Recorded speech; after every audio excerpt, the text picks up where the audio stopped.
You always need a little warm-up before these videos. Thanks for the conversation, Dawn. Right here is the first guitar I ever owned, but you can't plug it in, we can't listen to it, because I kind of cannibalized it for another guitar. Today, we're going to be talking about a number of tips for beginner guitarists.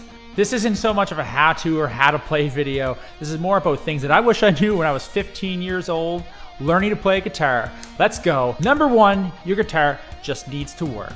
All you need starting out is a student guitar that's playable and can stay in tune. Trust me, and staying in tune is one of the most important things you need. And your guitar just needs to be playable to you. As long as it's playable to you and stays in tune, you can much easier learn the basics. Learn your rhythm guitar, learn your scales, learn all that. This is about learning, not having the most absolute coolest guitar on earth.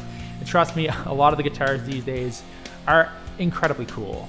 And just remember, it's easy to find another kid in your school who has a way more expensive guitar, like some sort of Ibanez or Dean. And guess what? It doesn't mean anything. It doesn't mean they're a better player. It means their parents bought it. I had to buy my first guitar. My parents didn't buy that for me, and I felt like I had a much greater appreciation for it, and probably inspired me to play it a hell of a lot more than if they would have bought me a really cool Ibanez RG or Gem or something like that. I don't think any kid in my school had a Gem. Number two, learn rhythm guitar. As a young player, I quickly became obsessed with this player Steve Vai. I listened to a lot of Joe Satriani, Buckethead, and I would say it definitely made me want to play fast all the time. It was a little bit detrimental to me as a player growing up, is that I didn't play enough rhythm guitar. One of the things that you need to keep in mind is that rhythm guitar is everything. Solos are second. If you're going to be playing in a band, you need to be able to play rhythm. If you can't play rhythm, they're going to kick you out of that band. If you want to play in a band, learning to play 3 power chords the right way is a hell of a lot better than being able to sweep and not be able to play the simple rhythms of an AC/DC song. This tea is cold.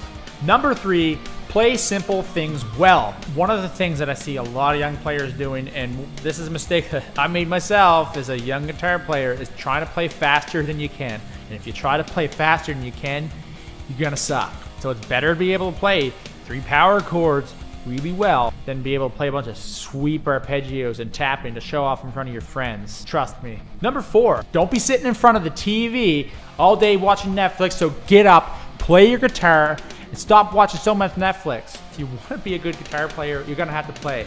This isn't a playing tip. This is actually just to inspire you to keep playing, is keep your guitar where you can see it. One of the main things is to not hide your guitar. If you keep your guitar where you can see it, you're more apt to want to play it. And then at the end of the day, the main thing is playing. You don't have to be the best in the world. Just play it and have fun. And just remember, even when you have a busy life later on, play for 5 minutes before you go out the door somewhere. A lot of people sit around and check their social media, they're playing on their phone, doing whatever. Maybe take those 5 minutes and play guitar. 5 minutes is better than no minutes. Keep that in mind. And as I said before, last but not least, have fun. Just remember, you don't have to be the world's best guitar player. You don't have to spend all day playing scales, practicing every exercise, doing all these things. Play music, write songs, jam along with your favorite songs, have fun. One big thing I can tell you, let's say you're gonna practice for 1 hour. Maybe practice for 40 minutes and spend the last 20 minutes of that hour just jamming along with your favorite songs or writing new songs. Do something you enjoy. And another thing, if you're just not feeling it that day, put it down for a bit. It's okay to take a break and go do something else. Go play video games, go with your friends. Like some of the things I do is I go out fishing or I go shoot some photos and whatnot. I learn a whole bunch of different things. Go for a drive, go for a walk, go play sports. Not everything has to be playing guitar all the time. If you're not feeling it and you put it down for a while, maybe even like a day or two, you'll realize that you got a lot of desire to come back and start playing guitar again. And honestly, like that's sometimes a good thing. You need to take a quick little break from it. You need to go do other things. Just remember, if you want to get good, you're gonna have to play most days, if not every day, you know? I'm not saying turn it into like an 8-hour day thing. It's impossible for most of us. I went for years and never not played for at least a couple minutes a day, and that's how, well, I still suck, but that's how you will get better at it. Just remember, at the end of the day, it's about playing music, having fun, rocking, whatever you do. And this doesn't have to apply just to guitar players. This can be drum, bass, saxophone, didgeridoo, triangle.